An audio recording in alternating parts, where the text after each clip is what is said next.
Hello everyone! Today I'm continuing my series on eschatology, the study of the end times. In this video, I'll be talking about the book of Daniel, specifically the fulfillments of some of the prophecies in chapters 2, 7, 8, and 11, plus I'll also briefly touch on chapter 12. I won't cover absolutely everything in these chapters, and I'm not going to cover the 70 weeks in chapter 9 either, since that'll be a separate video later, but I do want to give a general overview of one possible preterist interpretation of the book, and my sources are linked in the description.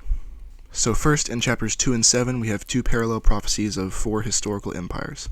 Daniel 2:31-36 and 38b-44 says, "You, O king, were looking, and behold, there was a single great image. That image, which was large and of extraordinary splendor, was rising up in front of you, and its appearance was awesome. The head of that image was made of fine gold, its breast and its arms of silver, its belly and its thighs of bronze, its legs of iron, its feet partly of iron and partly of clay. He continued looking until a stone was cut out without hands, and it struck the image on its feet of iron and clay, and crushed them. Then the iron, the clay, the bronze, the silver, and the gold were crushed all at the same time, and became like chaff from the summer threshing floors. And the wind carried them away, so that not a trace of them was found, but the stone that struck the image became a great mountain and filled the whole earth. This was the dream. Now we will say its interpretation before the king. You are the head of gold.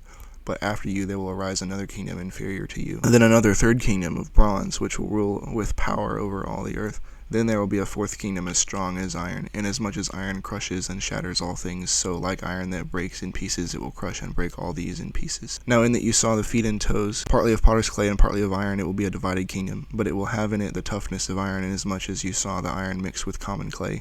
And as the toes of the feet were partly of iron and partly of clay, so some of the kingdom will be strong, and part of it will be brittle. And in that you saw the iron mixed with common clay, they will combine with one another in the seed of men, but they will not cling to one another, even as iron does not combine with clay. And in the days of those kings, the God of heaven will cause a kingdom to rise up which will never be destroyed. And that kingdom will not be left for another people. It will crush and put an end to all these kingdoms, but it will itself stand forever." Then Daniel 7:3-8, 17, and 23b-25 says, "And four great beasts were coming up from the sea, different from one another. The first was like a lion, and had the wings of an eagle. I kept looking until its wings were plucked, and it was lifted up from the ground, and made to stand on 2 feet like a man. And a heart of a man was given to it. And behold, another beast, a second one in the likeness of a bear, and it was raised up on one side, and 3 ribs were in its mouth between its teeth. And thus they said to it, Arise, devour much meat. After this I kept looking, and behold another one, like a leopard, which had on its back 4 wings of a bird. The beast also had 4 heads, and dominion was given to it. After this I kept looking in the night visions, and behold a fourth beast, fearsome and terrifying, and extraordinarily strong, and it had large iron teeth. It devoured and crushed and trampled down the remainder with its feet, and it was different from all the beasts that were before it, and it had 10 horns. While I was contemplating the horns, behold another horn, a little one, came up among them, and 3 of the first horns were pulled out by the roots before it. And behold, this horn possessed eyes like the eyes of a man, and a mouth speaking great boasts.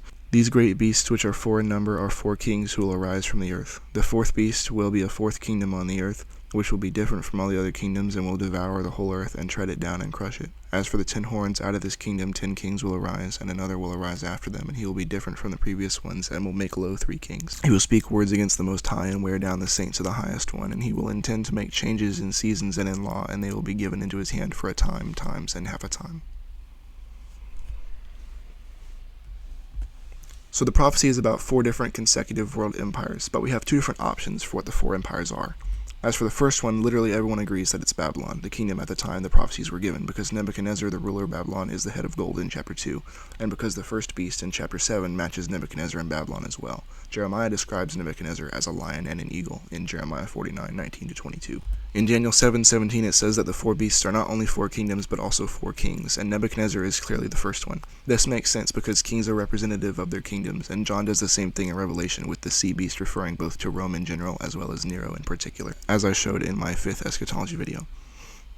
But there is disagreement about the other 3 empires though. One view, which secular scholars and some Christians believe, is that the second is Media, the third is Persia, and the fourth is Greece. There is some merit to this view, but it's not that popular and I don't think it's correct.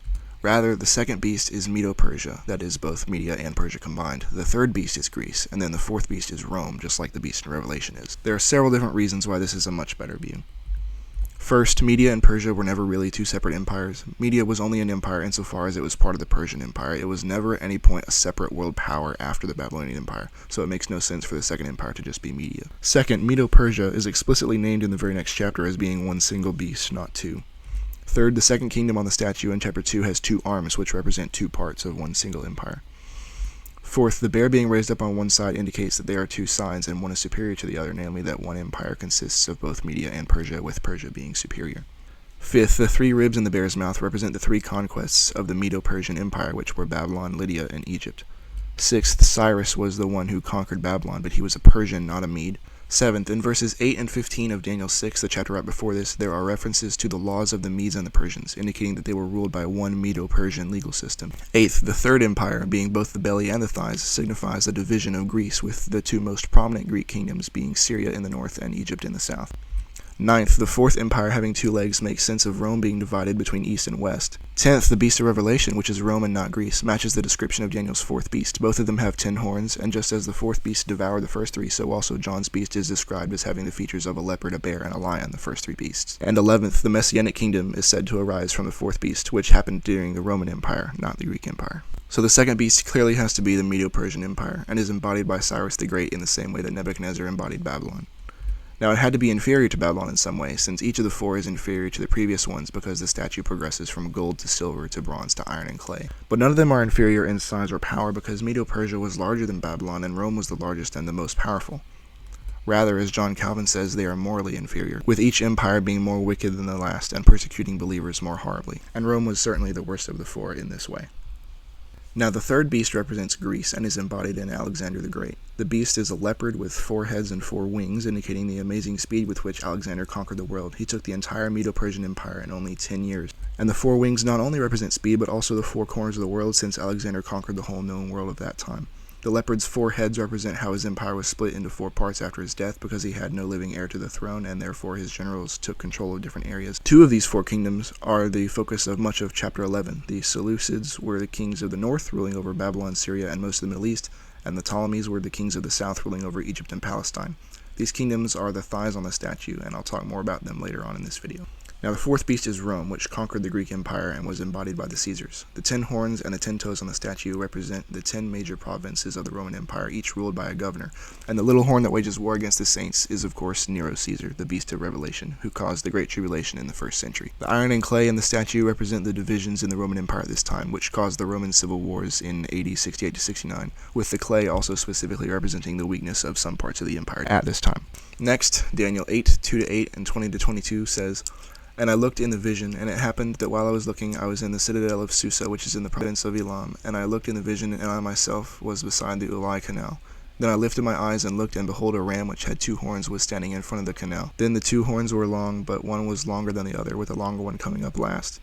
I saw the ram butting westward, northward, and southward, and no other beasts could stand before it, nor was there anyone to deliver from its power. But it did as it pleased and magnified itself. And while I was considering, behold, a male goat was coming from the west over the surface of the whole earth without touching the ground. And the goat had a conspicuous horn between its eyes. Then it came up to the ram that had the 2 horns, which I had seen standing in front of the canal, and ran at it in his strong wrath. And I saw it reach the side of the ram, and it was enraged at it. And it struck the ram and broke its 2 horns in pieces, and the ram had no strength to stand in opposition to it. So it threw it down to the ground and trampled on it, and there was none to deliver the ram from its power. Then the male goat magnified itself exceedingly. But as soon as it was mighty, the large horn was broken, and in its place there came up 4 conspicuous horns toward the 4 winds of heaven. The ram which you saw with the 2 horns is the kings of Media and Persia. Now the shaggy goat is the king of Greece, and the large horn that is between his eyes is the first king. And the broken horn and the 4 horns that stood in its place are 4 kingdoms which will take their stand from his nation, although not with his power." So the ram represents the Medo-Persian Empire just as the bear in chapter 7 did, with one horn being higher than the other just as the bear was raised up on one side since Persia dominated Media. The longer horn came up last because Persia started out weaker than Media, but then later Cyrus conquered Media and established the Medo-Persian Empire in which there was Persian dominance. And then after that he conquered Babylon. Then the male goat that comes from the west is Alexander the Great and his Greek Empire that conquered Persia. The phrase "without touching the ground" refers to his great speed and matches the winged leopard. The 4 conspicuous horns match the leopard's 4 heads, describing his 4 generals who divided the empire into 4 kingdoms after his death. And then the prophecy goes on to describe what happens during the Greek Empire. Daniel 8, 9-15, and 23b-26 says, "And out of one of them came forth a rather small horn, and it grew exceedingly great toward the south, toward the east, and toward the beautiful land. Then it grew up to the host of heaven, and caused some of the hosts and some of the stars to fall to the earth, and it trampled them down, and it even magnified itself to be equal with the commander of the host. and it removed the regular sacrifice from him, and the place of his sanctuary was thrown down. And on account of transgression the host will be given over to the horn along with the regular sacrifice, and it will throw truth down to the ground and do its will and succeed. Then I heard a holy one speaking, and another holy one said to that particular one who was speaking, how long will the vision about the regular sacrifice apply while the transgression causes desolation, so as to allow both the holy place and the host to be trampled? He said to me, for 2300 evenings and mornings, then the holy place will be made righteous. A king will stand insolent and skilled in intrigue. His power will be mighty, but not by his own power, and he will destroy to an astonishing degree and succeed and do his will. He will destroy mighty men and the holy people, and through his insight he will cause deceit to succeed by his hand. And he will magnify himself in his heart, and he will destroy many while they are at ease. He will even stand against the prince of princes, but he will be broken without hands. And what had appeared about the evenings and mornings which has been told is true. But as for you, conceal the vision, for it pertains to many days in the future. So out of one of the 4 Greek kingdoms comes a rather small horn, and some argue that this is the same as the little horn from chapter 7, but that cannot be the case, because the little horn comes during the Roman Empire, whereas this is during the Greek Empire, and the language used to describe them isn't the same.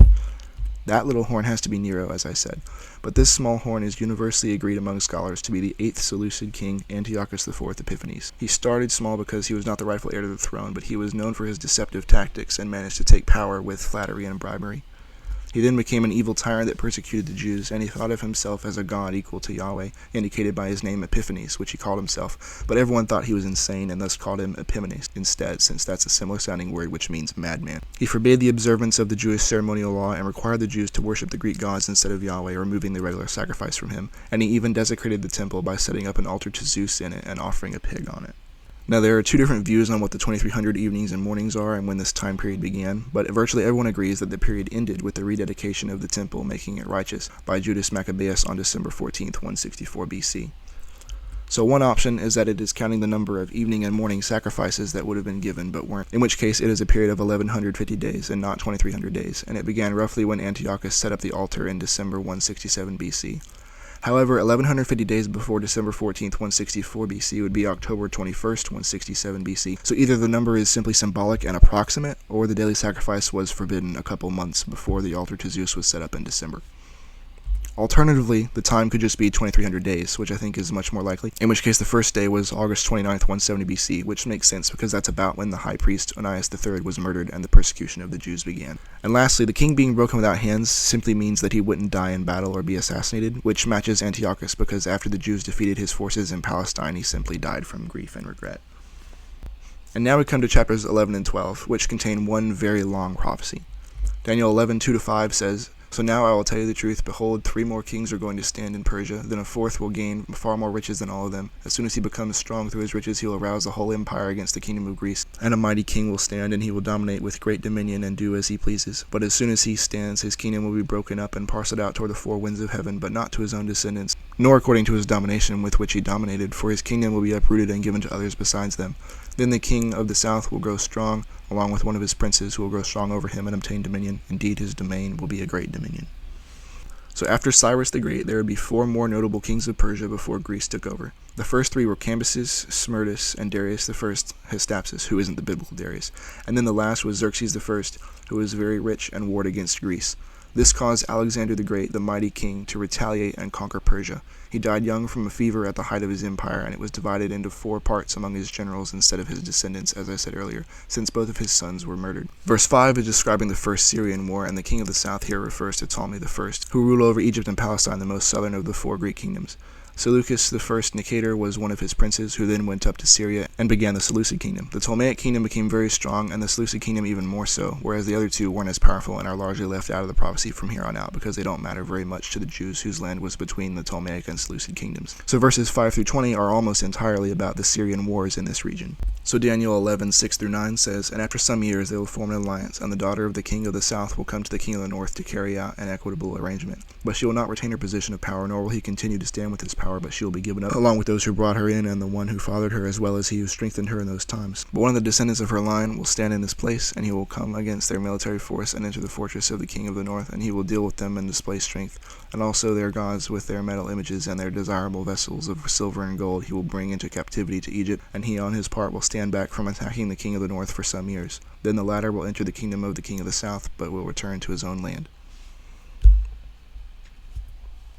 So this describes the Second and Third Syrian Wars. At the end of the Second Syrian War, the southern king Ptolemy I made a treaty with the northern king Antiochus II Theos, grandson of Seleucus, and sent his daughter Berenice to him to bring peace. But it didn't work for long because Antiochus's ex-wife later murdered both him and Berenice along with their son. So Berenice's brother Ptolemy III Euergetes then came with an army in the Third Syrian War and took their idols and other treasures to Egypt, and then he outlived Antiochus's successor, Seleucus II Callinicus.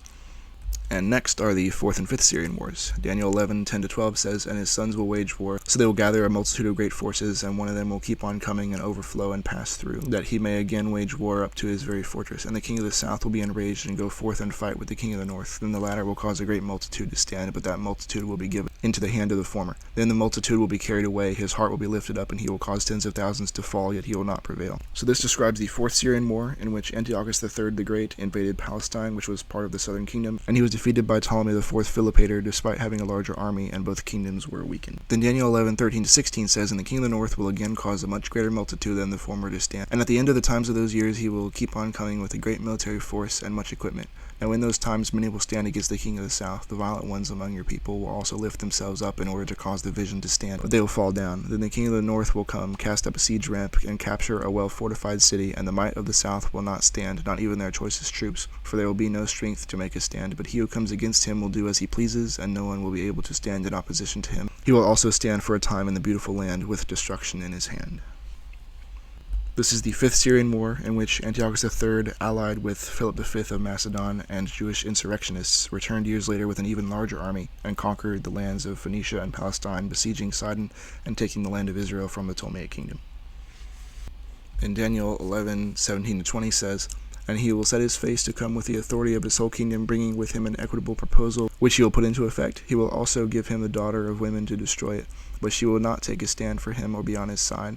Then he will turn his face to the coastlands and capture many, but a ruler will make his reproach against him cease. Moreover, he will repay him for his reproach. So he will turn his face toward the fortresses of his own land, but he will stumble and fall and be found no more. Then in his place one will stand who will have an oppressor pass through the jewel of his kingdom, yet within a few days he will be broken, though not in anger nor in battle." This describes how Antiochus III sent his daughter Cleopatra to marry Ptolemy V, hoping to gain more control of Egypt, but then she completely sided with her husband instead of her father.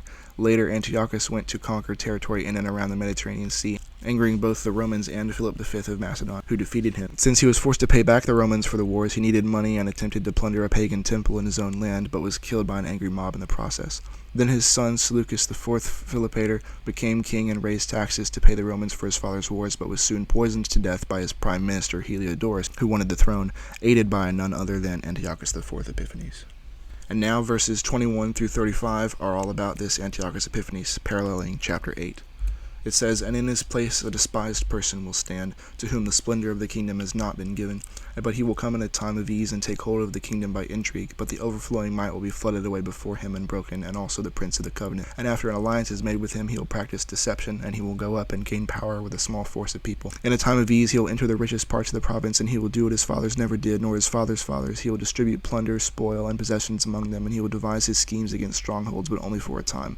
And he will stir up his strength and heart against the king of the south with a great military force. So the king of the south will wage war with an extremely large and mighty military force for war, but he will not stand, for schemes will be devised against him, and those who eat his choice food will break him, and his military force will overflow, but many will fall down slain. And as for both kings, their hearts will be intent on evil, and they will speak falsehood at the same table, but it will not succeed, for the end is still to come at the appointed time.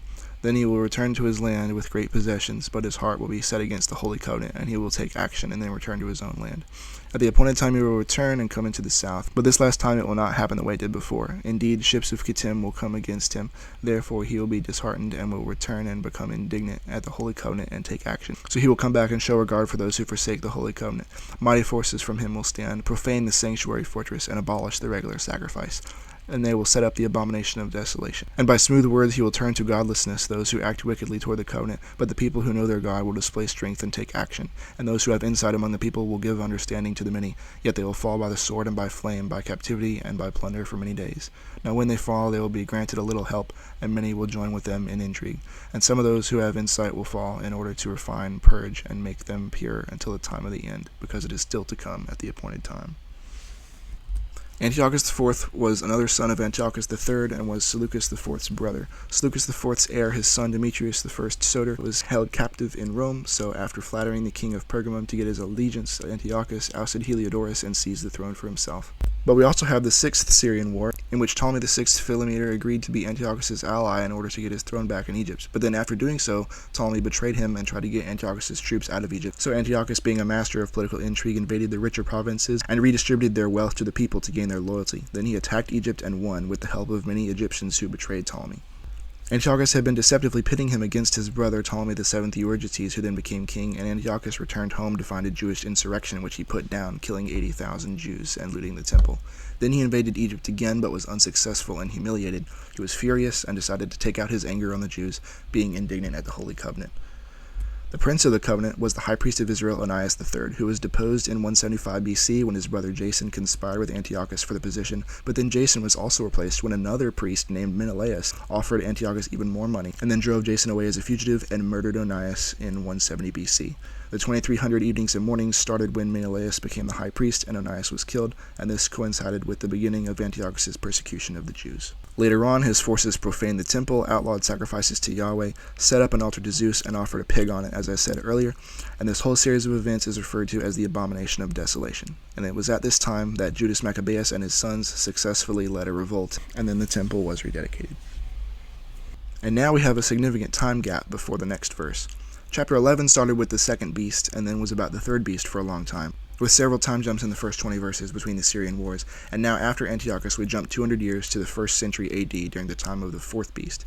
The rest of chapter 11 and all of chapter 12 is about what happened during the Roman Empire, and it is quoted several times in the New Testament to apply to the present day of the New Testament writers. It's certainly not about our future. Daniel 11:36-45 says, "Then the king will do as he pleases, and he will exalt and magnify himself above every god, and will speak astonishing things against the God of gods, and he will succeed until the indignation is finished, for that which is decreed will be done. He will show no regard for the gods of his fathers or for the desire of women, nor will he show regard for any other god, for he will magnify himself above them all. But instead he will honor a god of fortresses, a god whom his fathers did not know. He will honor him with gold, silver, costly stones, and desirable things, and he will take action against the strongest of fortresses with the help of a foreign god. He will give great honor to those who recognize him, and will cause them to rule over the many, and will apportion land for a price.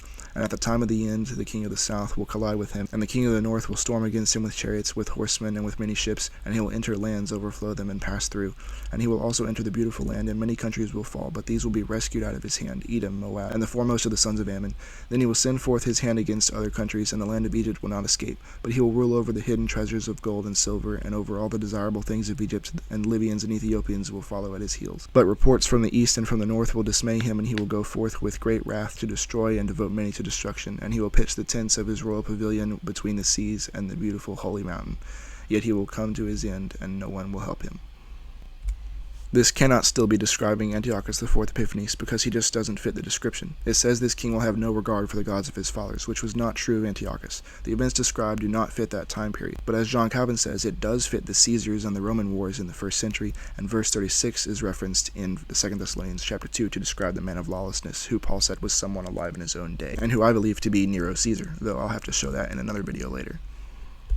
So then Daniel 12:1-13 says, "Now at that time, Michael the great prince who stands guard over the sons of your people will stand, and there will be a time of distress such as has never happened since there was a nation until that time. And at that time your people, everyone who is found written in the book, will be rescued, and many of those who sleep in the dust of the ground will awake, these to everlasting life, but the others to reproach and everlasting contempt. And those who have insight will shine brightly like the brightness of the expanse of heaven, and those who lead the many to righteousness like the stars forever and ever. But as for you, Daniel, conceal these words and seal up the book until the time of the end. Many will go to and fro, and knowledge will increase. Then I, Daniel, looked, and behold, 2 others were standing, one on this bank of the river, and the other on that bank of the river. And one said to the man dressed in linen, who was above the waters of the river, How long will it be until the end of these wonders? And I heard the man dressed in linen, who was above the waters of the river, as he raised his right hand and his left toward heaven, and swore by him who lives forever that it would be for a time, times, and half a time. And as soon as they complete shattering the power of the holy people, all these events will be completed. As for me, I heard but could not understand. So I said, My Lord, what will be the outcome of these events? Then he said, Go your way, Daniel, for these words are concealed and sealed up until the time of the end. Many will be purged, purified, and refined, but the wicked will act wickedly, and none of the wicked will understand, but those who have insight will understand. But from the time that the regular sacrifice is abolished and the abomination of desolation is set up, there will be 1290 days. How blessed is he who keeps waiting and reaches the 1335 days. But as for you, go your way to the end. Then you will enter into rest and stand again for your allotted portion at the end of the days. None of this stuff happened in Antiochus' time, that's for sure. But I do believe it happened in the 1st century AD. Verse 1 describes the great tribulation that Jesus talks about in the Olyott Discourse and that John talks about in Revelation. Verse 2 describes the resurrection that was imminent in the 1st century, which is talked about in 1 Thessalonians 4 and 1 Corinthians 15, which both closely parallel the Olyott Discourse in various ways, and can't be separated from it. Then the abomination of desolation is mentioned, but it can't be the same one as in chapter 11. Rather, it is clearly the one that Jesus talks about in the Olyott Discourse, which was to be seen before their generation passed away. Then the 1290 days and the times, and half a time are mentioned, which are the 42-month period that John talks about in Revelation. And lastly, Daniel talks about the end of days and the time of the end, which obviously refers to the end of the age that the disciples asked about in the Olyott Discourse, namely the end of the last days, which was to come within their 1st century generation. I'll talk a lot more about all this in my next several eschatology videos when I cover the Olyott Discourse in depth. But first, there is a bit of a puzzle to solve in the book of Daniel regarding the appointed time of the end. In Daniel 12, the time of the end cannot refer to the time of Antiochus, but must be later on. This term seems to be a special eschatological term that always refers to the same thing, but when Daniel uses it in chapters 8 and 11, it seems to refer to the time of Antiochus. Daniel 8:17 and 19 says, "So he came near to where I was standing, and when he came I was terrified and fell on my face. But he said to me, Son of man, understand that the vision pertains to the time of the end. Then he said, Behold, I am going to let you know what will happen at the final period of the indignation, for it pertains to the appointed time of the end." Then Daniel 11:27, 29, 35-36, and 40 says, "As for both kings, their hearts will be intent on evil, and they will speak falsehood at the same table, but it will not succeed, for the end is still to come at the appointed time. At the appointed time he will return and come into the south, but this last time it will not happen the way it did before. And some of those who have insight will fall in order to refine, purge, and make them pure until the time of the end, because it is still to come at the appointed time. Then the king will do as he pleases, and he will exalt and magnify himself above every god, and will speak astonishing things against the God of gods, and he will succeed until the indignation is finished, for that which is decreed will be done. And at the time of the end, the king of the south will collide with him, and the king of the north will storm against him with chariots, with horsemen, and with many ships, and he will enter lands, overflow them, and pass through." Now, the indignation is specifically God's wrath against Israel, and consequently refers to the period in which they do not have their own independent kingdom, but instead are ruled by the 4 empires of Daniel 2 and 7. They had their own kingdom before being destroyed by the first beast, Babylon, and then in AD 70 the 4th beast was defeated and the Messianic kingdom of Christ was established. I didn't cover the details of the second half of chapter 7 in this video, but I will in a future video when I get to its parallel in the Olyott Discourse. Now the problem is that in chapter 8, the angel is explaining Daniel's vision of the ram and the goat that have to do with Persia, Greece, and Antiochus Epiphanes, and he says the vision is about the time of the end and he will tell him what will happen at the final period of indignation. This seems to suggest the indignation would end with the 3rd beast, and the appointed time of the end is in the reign of Antiochus. Then chapter 11 talks about this appointed time when talking about Antiochus, but later connects the end of the indignation and the time of the end with 1st century events in the Roman Empire just before chapter 12 links the time of the end to the end of the last days in AD 70. We have a big conundrum here that I admit is very confusing, but I think there's a way to solve it. One option taken by many scholars is to say there are 2 separate times of the end and 2 separate indignations being referred to, with the references in chapter 8 and in chapter 11 through verse 35 being Antiochus, and then the ones later in chapter 11 and in chapter 12 being different.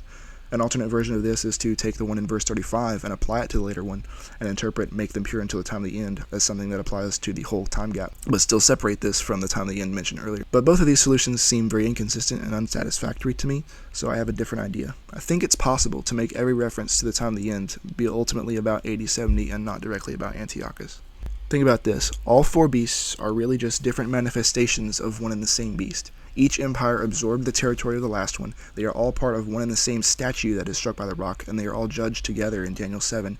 And the beast in Revelation is described with features from all of them, despite being the same as the 4th one. The 4 beasts and the beast in Revelation are all described as coming out of the sea, because this imagery is taken from Leviathan, the sea serpent, and all the beasts are agents of the devil, who is the serpent himself. And all of them have to do with the same indignation in which Israel doesn't have its own independent kingdom and is waiting for the Messiah and the kingdom of God. Therefore, when the angel says that chapter 8 has to do with the time of the end, he is not saying that chapter 8 describes the end of the age. He is saying that it is about the same sort of events as the end of the age in a typological manner. Antiochus, the small horn of chapter 8, prefigures the little horn of chapter 7. There was an abomination of desolation in his time, and then another in the 1st century. When the angel says he will tell Daniel of the end of the indignation, that's true because he does tell him later in chapters 11 and 12, and because the events of chapter 8 are typologically related to that. In chapter 11, the end is still to come at the appointed time, even after the Maccabean revolt in verses 32 to 35. The reference to the appointed time in verse 29 regarding Antiochus invading Egypt is not the appointed time of the end from verse 27, because that one is explicitly said to still be future in verse 35. Verse 35 describes a condition that lasted until the time of the end in AD 70, and verses 36 and 40 refer to this same end of the age, as does chapter 12. This is my current hypothesis, which I think best explains all of the data, though I am not completely certain that it's correct. Now, in my next video, I will begin unpacking the Olivet Discourse, covering the first 14 verses of Matthew 24 and the parallel passages in Mark and Luke, and discussing their first century fulfillment. So thanks for watching, and I'll see you next time. God bless.